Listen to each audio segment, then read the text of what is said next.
Today's sponsor, Aviation Systems Engineering Company, provides logistics, training and technical support to squadrons of the United States Navy.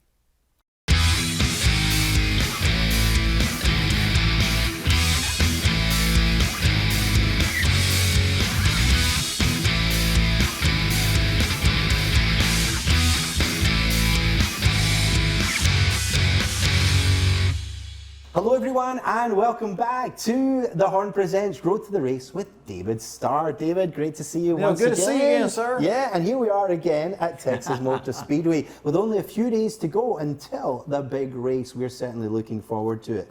But for now, David, I wanted to ask you about building your team at your own business, the racing school. Now, I think you've got 5 or 6 staff there now? Yeah, I got, just our couple mechanics, office managers, just people, your everyday people you need, and there's probably 6 or 7 of us all together at the shop. I know that the driving school is going gangbusters at the moment, but the workshop is very, very hot despite the air conditioning. So sometimes, especially in this Texas heat, very difficult to work. So how do you manage to motivate your team to keep going against adversity? Man, they know how much I rely on them, you know what I mean, as the owner of the business. I hire people that are eager and who want to work, who want to be successful, who want to be, want to make a good living for themselves, Yes. And I like people like that, and the people I have that work for me now, I kind of, show them by example, because it's hot in our shop and I'm right there with them working, you know what I mean? So everything, and when I'm teaching them on the processes and procedures of the job, I'm right there with them. I'm helping them, I'm showing them, and, man, it's a fun job. But man, I like people that are just, they're just good people, hardworking, and want to make a good living, and they love what we're doing. They love our racing school. They love working on cars. They love people. You want people with positive energy around you. If possible. And with my own little business, the employees I got, I would say that they're just great, hardworking, good, positive energy people. And they want to be successful, and so that's the type of people I like to be around. You mentioned yourself, doing the job yourself, getting your hands dirty. I mean, is this something that most successful leaders do, or is it really not that necessary? Well, I think every successful person, and where you just work with your brain or you work with your hands, every job's different, you know what I mean? And a lot of the big executives and owners and CEOs and presidents, or whatever that title may be, I think everybody's gotten in the positions from hard work and determination.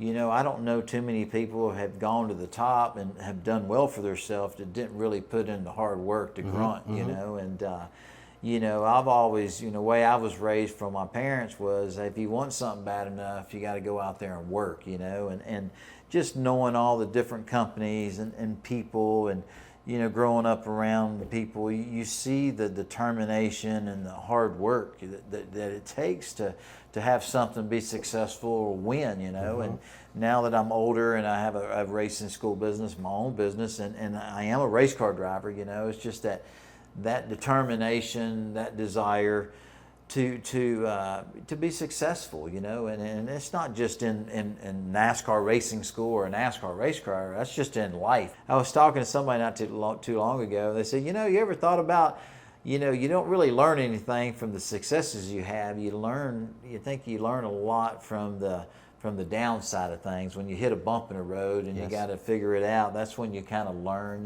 But man, I just, the people I have surrounding me, and not just on my racing team that work at our racing school, man, they're just hardworking people that want to do good, and they're willing to learn, and they're willing to change, and I try to lead them as a leader. They're all leaders, but as they call me the boss, but we all work together as one. But you try to lead by example, That's very interesting. You intrigue me there, David. You talk about we're all leaders. So what's the difference between a manager and a boss and a leader? Well, Yeah, that's a tricky question, but a great question.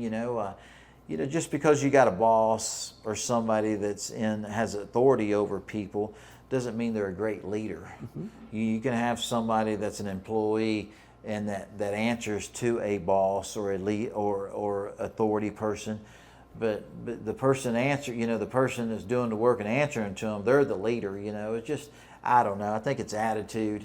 It's determination. It's just the way you carry yourself. I meet people, have a lot of great friends, employees that are just great leaders. Yes. You know what I mean? Just because I like their enthusiasm, I like their attitude. Their work ethic means a lot.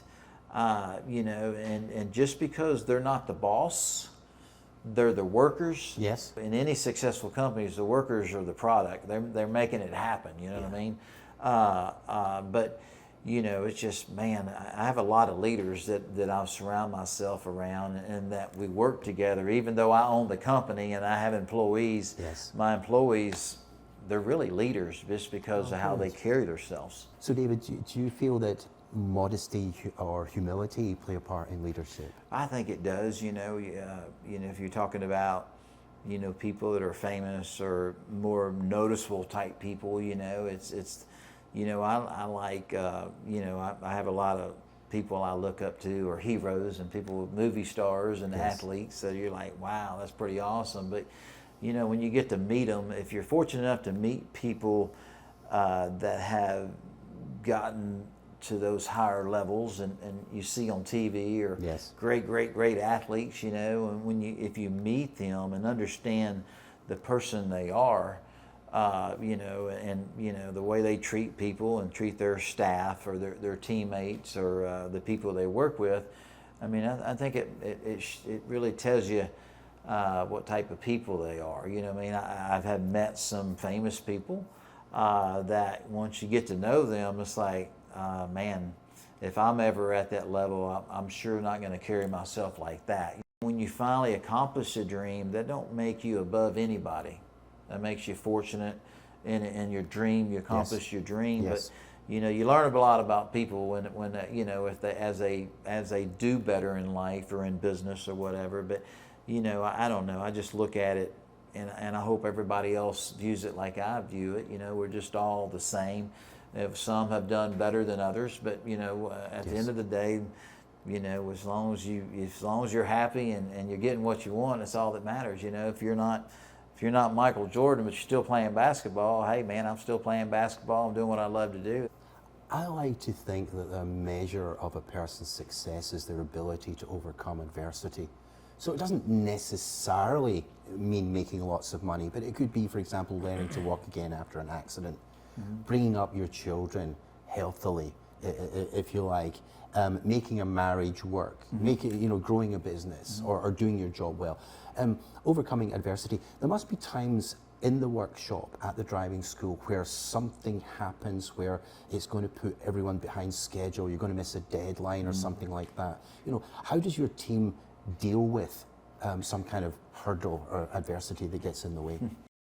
That's why you got leaders, man. Your employees that are great leaders, and everything's good when everything's smooth. Once you got some adversity, and we all deal with it, just in life, all the bumps in the roads and the challenges of navigating a business or life. It's like, man, when things get tough, you got to put your head down and keep digging. You know what I mean? And when a marriage gets tough, you just don't exit out of it. You put your head down, you fight, and you work through it. You know what I mean? And business gets tough. I mean, I know a lot of great, successful people own their big businesses, and it's like, man, you talk to them and pick their brain because you're learning from them. It's like, hey, man, I can remember when I was so close to being bankrupt, or I didn't have enough money. I only had enough money to cover payroll. I mean, you listen to people, but man, when the goings get tough and the challenges occur, you want to have a bunch of leaders working for you, because you do what you got to do to get on the other side of it, to overcome it. And and that's when it goes back. We was talking about leaders. Your employees. I like to hire hardworking, good people that are determined, who want to be successful, because they understand the value of a challenge and a bump in the road. And the ones that want to exit out when the challenges are there, I wouldn't say that that's the type of leader you want on your team. Got it. Let's pause for a moment because Karen has some more questions for me. Thank you, Karen.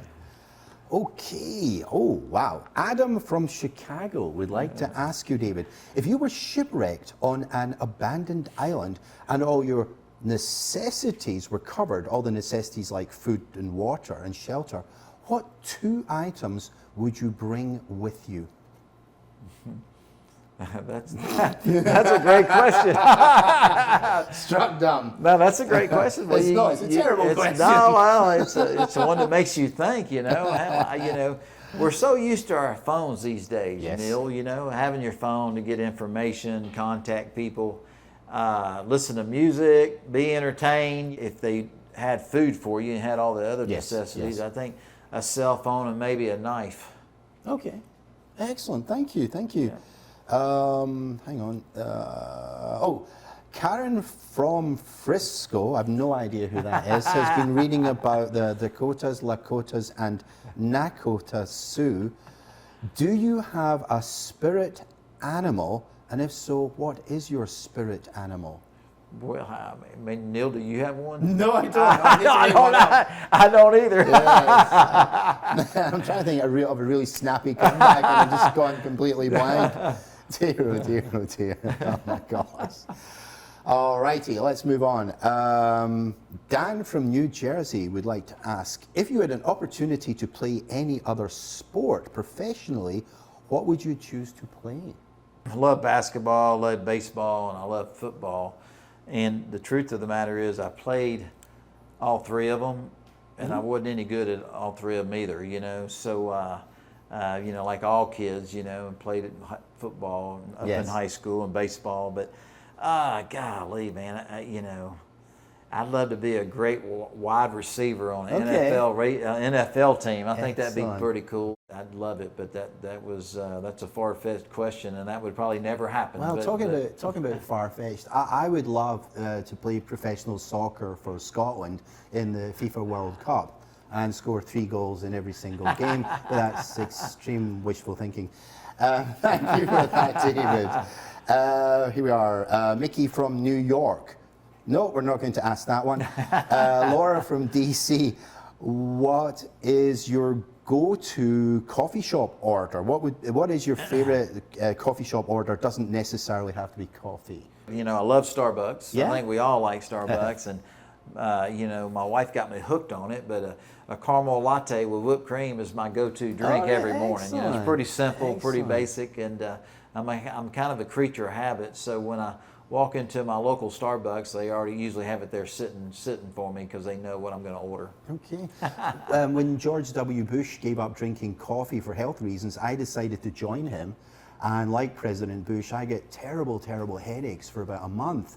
And then, would you believe it, 6 months later, all the health experts said, no, coffee's good for you. Start drinking it again. Come on. All right, last one. Neil, I'm glad it didn't have that effect on me. Yes. All right, our last question for today, David, is from Tom from California. What is your favorite song to listen to right now? Man, Tom, that's a great question, and I can't answer that question, but I love music. There's so many great songs that I sing along to when I'm by myself in the shower or in my car, and I would never do that to anybody. But I love country music. I love classic rock. I mean, if you heard the playlist on my phone, you would probably be shocked. But I like it all. But you can usually find me listening to some classic rock or some country. So, and hard to pick out one individually song because there's so many of them. But great question. Thank you, David. Let's come back to team working. But you've now been working with SS Greenlight for about 7 or actually 8 months now. How would you characterize SS Greenlight as a fully functioning team? Man, I would say they're winners. Now we hadn't pulled into victory lane and have the trophy to show that we won a race, but their commitment, their dedication to succeed, they're winners. You know what I mean? And man, their attitudes are great. When there's challenges or we have mechanical problems, they're always there to analyze it and figure out how to do it better, How can we make something not ever have that issue again? Just their attitudes and their determination. I would characterize SS Greenlight Racing as a whole as winners. We hear a lot about, in the news, we hear a lot about the great resignation and how so many Americans are unhappy with their jobs at the moment. What is it about the folks that work for SS Greenlight you think that makes them feel so passionate about what they do? Well, I mean, they're working in a job that they're passionate about. You know, when you work on race cars, it's like a dream job. They like getting up in the morning, going to work. They like what they do. They make a living to take care of their families. I mean, at the end of the day, there's a lot of value in that. You be able to make a living doing something that you're passionate about. You know, I think if you have a job like that, you know, I think life's good for you. We're only a few days away now from the Xfinity race here at Texas Motor Speedway. How are the team members feeling about coming here for the second time this year, 2022? Man, they feel good. You know, we ran here at Texas Motor Speedway, our race earlier this year. We had a great race, a fast car. And I don't remember what happened to it, but something happened to us and it took away a great finish from us. But we know that our cars have a lot of speed here. And it's just a great place to come race, to have Connectus as a partner. And Kyocera going to be on our '08 Ford Mustang. You know, we really want to shine. You know, anytime I'm racing at home, you want to race good. And over all the years I've been doing this, 24, I've never won a race here. I've gotten close, and you know, and that opportunity to come and to race at your home track again and to try to get a win. I mean, it don't get much better than that, you know what I mean? So they're excited about it. Our whole team is excited, and I'm excited, and it's going to be another great race for us here at the Texas Motor Speedway. And you will be amongst friends, and I know that everyone is going to be rooting for you then. Yeah. David, the best of fortune. Thank you, All right, we'll see you very soon. Okay?